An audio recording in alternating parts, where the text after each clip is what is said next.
नहर के बारे में बात करते हैं, वो नहर है कौन सी? पनामा नहर। कौन सा नहर है? पनामा नहर। ठीक है, इसको आप ऐसे समझो, यहाँ ये कैलिफोर्निया की खाड़ी इधर, यहाँ पर ये मेक्सिको की खाड़ी, और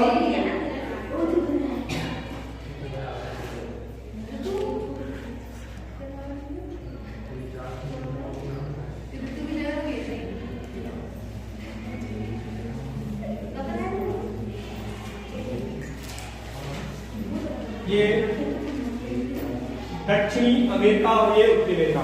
इन दोनों के बीच में यहाँ पर एक देश है, उस देश का नाम है पनामा। इन पनामा देश के बीच में, या आप कह सकते हैं उत्तरी अमेरिका और दक्षिण अमेरिका के बीच में पनामा देश में जो नहर बनाई है, उस नहर का नाम क्या है? पनामा नहर। इसको यहाँ दूसरे रूप में देखते हैं, देखो यहाँ से समझेगा कि आप ऐसा समझो, इसको बड़े रूप में इसी नहर का बना रहा हूँ कि जो नहर है इस तरीके से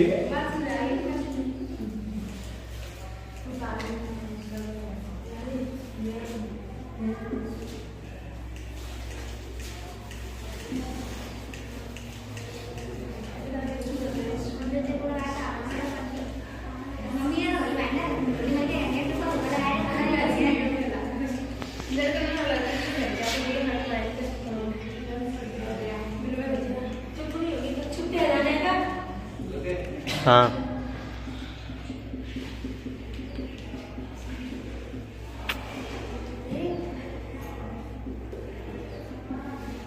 हाँ, यहाँ जो है ये है प्रशांत, सॉरी अटलांटिक महासागर। कौन सा है? अटलांटिक महासागर है, अटलांटिक महासागर। क्योंकि ये जो है इधर, ये कौन सा है? अटलांटिक है, इधर अटलांटिक महासागर है, और इधर जो महासागर है कौन सा है? प्रशांत महासागर है, जो कि पनामा देश में उत्तर से दक्षिण की हो रही है। तो इसको मैंने उसी क्रम में बनाया है, उत्तर से दक्षिण। तो ये जो है कौन सा है? अटलांटिक महासागर। और नीचे जो है हम दक्षिण में कह सकते हैं, इधर जो है कौन सा है? प्रशांत महासागर, प्रशांत महासागर। अब इस प्रशांत अटलांटिक महासागर को या प्रशांत महासागर को जोड़ते हुए जो नहर का निर्माण किया गया, इस नहर को बोलते हैं पनामा नहर। अगर देखो अटलांटिक महासागर ऑप्शन में नहीं आए, तो यहाँ पर जो है छोटे छोटे द्वीप समूह के रूप में है, वो है कैरेबियन द्वीप समूह। यहाँ जो द्वीप है उन द्वीपों को क्या होते हैं? कैरेबियन द्वीप समूह। तो ये कह सकते हैं ये कैरेबियन द्वीप समूह को, और कैरेबियन द्वीप समूह के पास में जो सागर है, उस सागर का नाम है कैरेबियन सागर। कौन सागर है? कैरेबियन सागर। अगर अटलांटिक महासागर ऑप्शन में नहीं है तो वहां पर क्या करेंगे? कैरेबियन सागर, कैरेबियन सागर। तो पहली बात ये भी किस किस जोड़ रही है? अटलांटिक महासागर और प्रशांत महासागर को। अगर ये ऑप्शन क्या मिलेगा? कैरेबियन सागर किस जोड़ रही है? प्रशांत महासागर से जोड़ रही है। उसके बाद देखो इसमें जो है इस नहर को बनाने के लिए कुछ लॉक सिस्टम है इसमें, और 3 लॉक सिस्टम है। 3 लॉक सिस्टम है जो कि उत्तर से दक्षिण की ओर है। तो यहाँ अगर हम बात करें, यहाँ पर एक बंदरगाह है या पत्तन जो है, उस पत्तन का नाम है गाटू। इस पत्थर का नाम जो है कौन सा है? इधर कोलोन। कौन सा पत्थर है? कोलोन पत्थर है। कौन सा पत्थर है ये? यहाँ मैं सुन रहा हूँ, ये पत्थर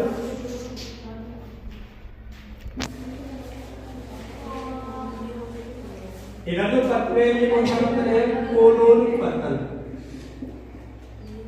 कोलोन पत्थर। तो कोलोन पत्थर किधर है? अटलांटिक महासागर की ओर है। ठीक है, या कहें कैरेबियन सागर है। किसमें? कैरेबियन सागर है। इधर प्रशांत महासागर में इधर जो पत्थर है, उस पत्थर का नाम है पनामा पत्थर। पनामा पत्थर है, पनामा ही देश है, पनामा ही क्या है? नहर का नाम। पत्थर का नाम ही क्या है? पनामा। अब इसमें 3 लॉक सिस्टम है, जो कि इसमें उत्तर से दक्षिण की ओर 3 लॉक सिस्टम बनाए गए।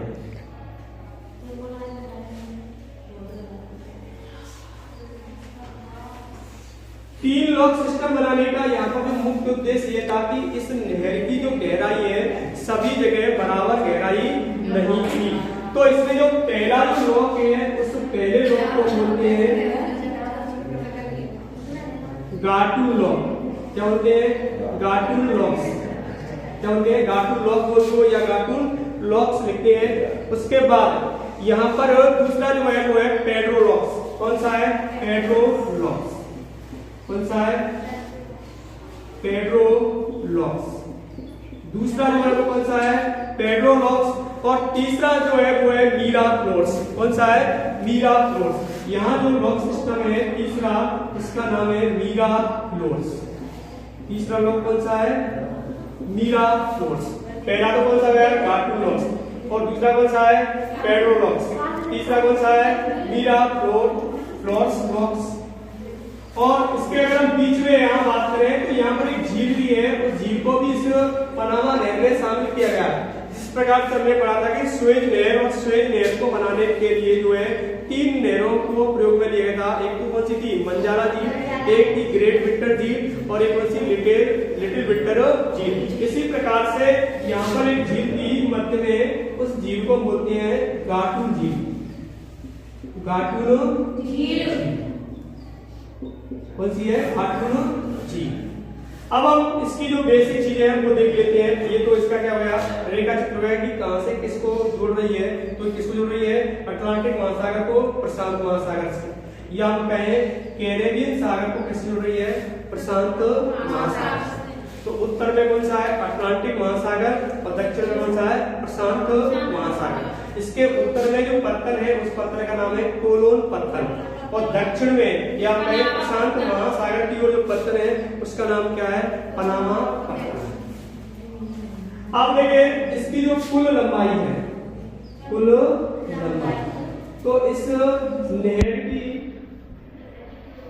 कुल लंबाई, और कुल लंबाई कितनी है? 72 किलोमीटर है। कितनी है? 72 किलोमीटर। उसके बाद अगर हम बात करें इसको नहर को बनाने का जो सुझाव है, ये कई बार पूछ लिया है कि इस पनामा नहर को बनाने का जो सुझाव दिया गया था, सुझाव देने वाले एक भूगोलविद्ता थे, इनका नाम था अलेक्जेंडर वॉन हम्बोल्ट। इनका पूरा नाम क्या है? अलेक्जेंडर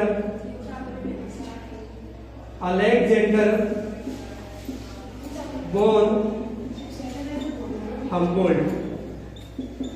इनके द्वारा पहली बार जो है ये सुझाव दिया गया कि यदि हम ये वैसे जो निवासी थे ये संयुक्त राज्य अमेरिका के थे, तो इन्होंने कहा था कि अगर एक नहर बन जाए तो नहर के बनने से इसका जो फायदा है सबसे ज्यादा किसको होगा? संयुक्त राज्य अमेरिका को। कैसे? क्योंकि इसके पूर्वी भाग अगर पश्चिमी भाग से आपस में जलीय भाग से जोड़े जाएं तो पहले वो दक्षिण अमेरिका महाद्वीप के चक्कर लगा के आते थे। इस तरीके से अगर हम समझे कि ये जो है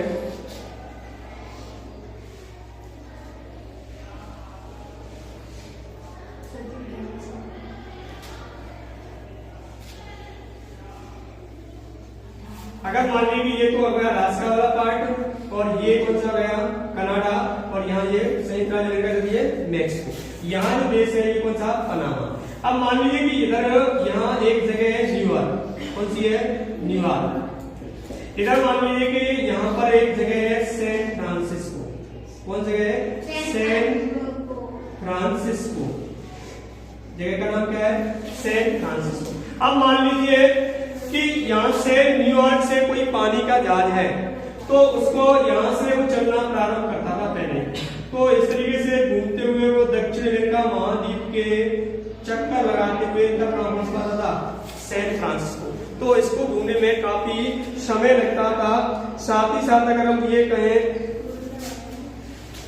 अब ये जो अधिक समय लग रहा है तो इस समय को बचाने के लिए क्या किया गया? यहाँ पर एक नहर उन्होंने, इसमें अलेक्जेंडर जो वॉन हम्बोल्ट थे उन्होंने ये कहा कि यदि यहाँ पर जो है एक नहर बना दी जाए तो जो पहले जो पानी के जो जहाज है उस तरीके से जलयान जो चक्कर लगा करके आ रहे हैं, तो वो जलयान क्या करेंगे? यहाँ से आसानी से, यहाँ से न्यूयॉर्क से, और इस नहर को पार करके कहाँ पहुंच जाएंगे? इससे समय और जो दूरी है दोनों क्या होंगे? बच जाएंगे। इसलिए इन्होंने क्या किसने सुझाव दिया था, अलेक्जेंडर वॉन हुम्बोल्ट ने। ये पूछ लिया था कि इस नहर को बनाने का सुझाव किसने दिया है, अलेक्जेंडर वॉन हुम्बोल्ट। शॉर्ट में इसको इनको बोलते हैं हुम्बोल्ट। ठीक है, उसके बाद अगर हम बात करें इसमें जो जल तंत्र है या जो लॉक सिस्टम है तो कितने हैं, जल तंत्र। तो जल तंत्र है, इसमें जल तंत्र कितने हैं, 3 है। कितने हैं, 3। तो 3 जो जल तंत्र है, एक तो है गार्टन लॉक। कौन सा है, गार्टन लॉक, गार्टन लॉक्स। उसके बाद सेकंड नंबर पे जो है लॉक्स है उसका नाम है पेड्रो लॉक्स। क्या होते हैं, Pedro locks, Pedro locks. Pedro locks के बाद तीसरा जो है वो है मीरा फ्लोर्स। कौन सा है, Miraflores, Miraflores, Miraflores. तो ये पूछा है इसमें कितने जल तंत्र हैं, 3 जल तंत्र हैं। कौन कौन से हैं, एक तो गार्टन लॉक्स उत्तर में, उसके बाद कौन सा है मध्य में पेड्रो लॉक्स है, उसके बाद ठीक है, उसके बाद तीसरे नंबर पे जो है कौन सा है, मीरा फ्लोर्स। अब कई बार ये पूछ लिया जाए कि इन लॉक्स को बनाने का मुख्य उद्देश्य क्या था। तो इन लॉक्स को बनाने का जो मुख्य उद्देश्य ये था कि इस नहर की जो गहराई है वो उचित गहराई नहीं थी। इन उचित गहराई मतलब है सभी जगह पर जो है इसमें समान गहराई नहीं थी। तो समान गहराई नहीं थी तो उसमें क्या लगा दिए लॉक। इसको जगह समझो कि मान लो कि ये आपकी पनामा है, कौन सी है, पनामा। ठीक है, इस यहाँ पर एक लॉक ये लगा दिया, एक लॉक सिस्टम, दूसरा लॉक सिस्टम ये हो गया, तीसरा ये लॉक सिस्टम हो गया। अब इधर कौन सा, ये अटलांटिक महासागर है, इधर ये कौन सा है, प्रशांत महासागर। कौन सा है, प्रशांत महासागर। अब देखो इसको, अब मान लो कि जो पानी का जहाज है, जो जलयान है, वो यहाँ से प्रवेश कर रहा है। यहाँ से प्रवेश करेगा तो क्या करते हैं कि इस लॉक को यहाँ से इसको बंद कर देते हैं। अब इसको जब तक बंद रखते हैं, इसमें पानी जब प्रवेश करेगा और इसको बंद रखेंगे तो इसका जो जल स्तर है वो ऊपर उठेगा। जल स्तर जैसे ही ऊपर उठ जाता है या आप कह सकती है जलयानों के लिए जब उचित गहराई हो जाती है तो इसमें जो है इन पानी के जहाजों को प्रवेश करवा देते हैं। फिर उसके बाद आगे क्या करते हैं, यहाँ जो दूसरा है यहाँ से धीरे धीरे यहाँ से पानी का जो फ्लो है इसको बढ़ाते हैं या इस फ्लो को खोल देते हैं और इसको आगे वाले लोग क्या कर देते हैं, बंद कर देते हैं। तो इसमें पानी इसमें आगे प्रवेश करेगा और आगे जब प्रवेश कर देगा, यहाँ मान लीजिए जो पानी का जहाज है यहाँ जो रुका हुआ है पानी का जहाज, इस पानी के जहाज को यहाँ इसकी उचित जब गहराई हो जाती है जल की तो इस पानी के जहाज को आगे भेज देते हैं और धीरे धीरे क्या कर देते हैं, इसको बंद कर देते हैं और इसमें धीरे धीरे पानी का क्या करते हैं, फ्लो करते हैं। उचित गहराई आएगी तो इसका जो पानी है यहाँ बन जाता है। उसके बाद इसको बंद करेंगे, फिर इसे खोल देते हैं, इसे खोल करके यहाँ से धीरे धीरे से पानी निकालते हैं। फिर क्या करते हैं, यहाँ पर क्या करेंगे, इस क्षेत्र में जो गहराई कम है तो गहराई को बराबर लेकर आएंगे, या कह सकते हैं जलयान के लिए जो उचित गहराई होनी चाहिए तो उस उचित गहराई को बराबर करेंगे। तो बराबर करने के लिए यहाँ क्या करेंगे, इसमें पानी प्रवेश कराते हैं। पानी जब इसको पहुंच जाता है तो ये भी बंद है, फिर पानी जैसे इसमें प्रवेश कर देता है इसको क्या कर देते हैं, बंद। बंद करने के बाद इसमें से धीरे धीरे हम क्या करते हैं, जो पानी के जाते हैं क्या करते हैं, यहाँ प्रवेश करवाते हैं। प्रवेश करवाने के बाद फिर यहाँ से उन्हें लास्ट वाले जो लॉक सिस्टम उसको यहाँ से खोल देते हैं और खोल करके जो पानी के जाते हैं वो कहाँ जाते हैं, प्रशांत महासागर में चले जाते हैं। तो बने ये पूछ लिया तो कि इनको बनाने का उद्देश्य, तो मैं कह सकता हूँ कि जल जो तंत्र है, जल तंत्रों को बनाने का उद्देश्य, बनाने का उद्देश्य ध्यान रखना, इनको बनाने का उद्देश्य ये था केवल नहर की उचित गहराई न होना, उचित गहराई न होना, ठीक है, उचित गहराई न होना, यानी नहर की गहराई नहीं थी इसलिए इसमें क्या लगाए गए थे, लॉक सिस्टम लगाए गए। ठीक है, और इसकी अगर हम बात करें इस वर्तमान में जो पनामा नहर है, इस पनामा नहर सर्वाधिक जो लाभ है, सर्वाधिक लाभ और सर्वाधिक जो लाभ प्राप्त करने वाला जो देश है वो कौन सा देश है? संयुक्त राज्य अमेरिका। कौन सा देश है? संयुक्त राज्य अमेरिका। इस देश के द्वारा जो है इस पनामा नहर का सर्वाधिक जो है वर्तमान में क्या किया जा रहा है? इसका उपयोग किया जा रहा है। और ये पूछ रहा है कि इस नहर को जानना, इस नहर को का जो निर्माण है वो निर्माण भी किसने किया था? संयुक्त राज्य अमेरिका की जो सेना थी या जो आर्मी कह सकते हैं संयुक्त राज्य अमेरिका की, तो संयुक्त राज्य अमेरिका की सेना के द्वारा जो है इस नहर का निर्माण किया गया था। ठीक है, तो ये नहर कौन सी हुई आपकी? पनामा नहर। तो एक बार समझो पनामा नहर को। देखो यहाँ जो है इसको आप अभी मैं कह रहा कि जैसे ये जो है यहाँ अलास्का वाला पार्ट है, उसके बाद संयुक्त राज्य अमेरिका, यहाँ कैलिफोर्निया की खाड़ी, पनामा देश, पनामा के बाद यहाँ कैरिबियन द्वीप समूह, उसके बाद मेक्सिको की खाड़ी, इधर ये संयुक्त राज्य अमेरिका का कौन सा आ गया? पूर्वी भाग। यहाँ पर उसके बाद यहाँ से ये यहाँ कौन सा आ गया? अलास्का। और ये कौन सा आ गया? कनाडा। उसके बाद यहाँ जो है ये कौन सा है? यूएसए। और ये कौन सा है? मेक्सिको। ठीक है, इधर यहाँ पर ये दक्षिणी अमेरिका महाद्वीप, दक्षिणी अमेरिका महाद्वीप। तो जैसे अभी मैंने समझा था कि यहाँ जैसे कौन सा था? ये न्यूयॉर्क। कौन सा था? न्यूयॉर्क। इधर मैंने अभी जगह ली थी कौन सी? San Francisco. जगह का नाम क्या है? San Francisco. तो पहले क्या था? इस नहर के बनने से पूर्व की स्थिति बता रहा हूं मैं कि ये जो नहर है, इस नहर का निर्माण नहीं हुआ था, उससे पहले क्या होता था? देखो यहाँ से मान लीजिए कि न्यूयॉर्क से जो है पानी का जहाज यहाँ से जलयान चलते थे और दक्षिण अमेरिका महाद्वीप के चक्कर लगाते हुए और तब पहुंचते था सैन फ्रांसिस्को। और यहाँ से यहाँ तक ये कहे यूएसए जो देश है, इस यूएसए देश के पूर्वी तट को पश्चिमी तट से जोड़ने के लिए दक्षिण अमेरिका महाद्वीप के चक्कर लगा करके आना पड़ता था, जिसमें लगभग 13,000 किलोमीटर की दूरी एक्स्ट्रा होती थी। कब की बात है? ये पनामा नहर के निर्माण से पूर्व, यानी 13,000। तो अम्बोर्ड जो महोदय थे, उन अम्बोर्ड महोदय जो है उन्होंने ये कहा कि यदि हम ये कर रहे हैं कि हम जो चक्कर लगा करके आ रहे हैं, तो इस दूरी को कम करने के लिए इन्होंने सुझाव दिया कि यहाँ जो पनामा देश है, इस पनामा देश में यहाँ एक नहर का निर्माण करते हैं। और नहर के निर्माण से क्या हुआ? इधर ये अटलांटिक महासागर और इधर ये कौन सा था? प्रशांत महासागर। ये दोनों क्या होंगे? आपस में जुड़ जाएंगे। और जुड़ने से फायदा क्या हुआ कि हम जो है न्यूयॉर्क वगैरह का जो न्यूयॉर्क से जो पानी के जहाज आ रहे हैं वो यहाँ से इस नहर में प्रवेश करने के बाद अटलांटिक महासागर से कहाँ पहुंच जाएंगे? प्रशांत महासागर में, या हम ये कहें यूएसए के पूर्वी तट से कहाँ पहुंच जाते हैं? यूएसए के पश्चिमी तट पर। इस तरीके से इन्होंने सुझाव दिया था। अब ये जब निर्माण किया गया था तो कौन से देश में? पनामा। और इसको बनाने वाला जो देश था वो कौन सा था? संयुक्त राज्य अमेरिका। इस संयुक्त राज्य अमेरिका की आर्मी थी, उस आर्मी ने पूरा सहयोग किया था इस नहर को बनाने के लिए। और वर्तमान में अगर ये कहें कि सर्वाधिक जो लाभ है वो भी कौन सा उठा रहा है? संयुक्त राज्य अमेरिका।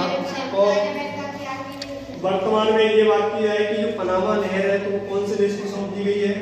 पनामा देश। जब बनाई थी उस समय इसका जो अधिकार था वो किसका था? संयुक्त राज्य अमेरिका को। और वर्तमान में ये किसके अधीन है? पनामा देश के अधीन है।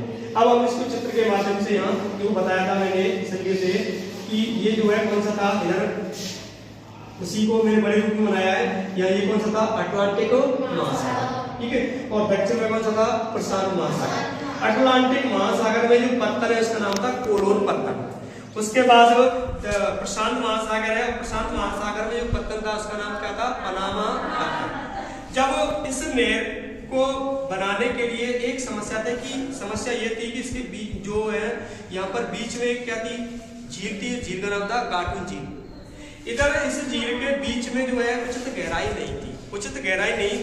तो इसमें क्या लगाए गए थे? बीच में ब्लॉक सिस्टम लगाए गए थे।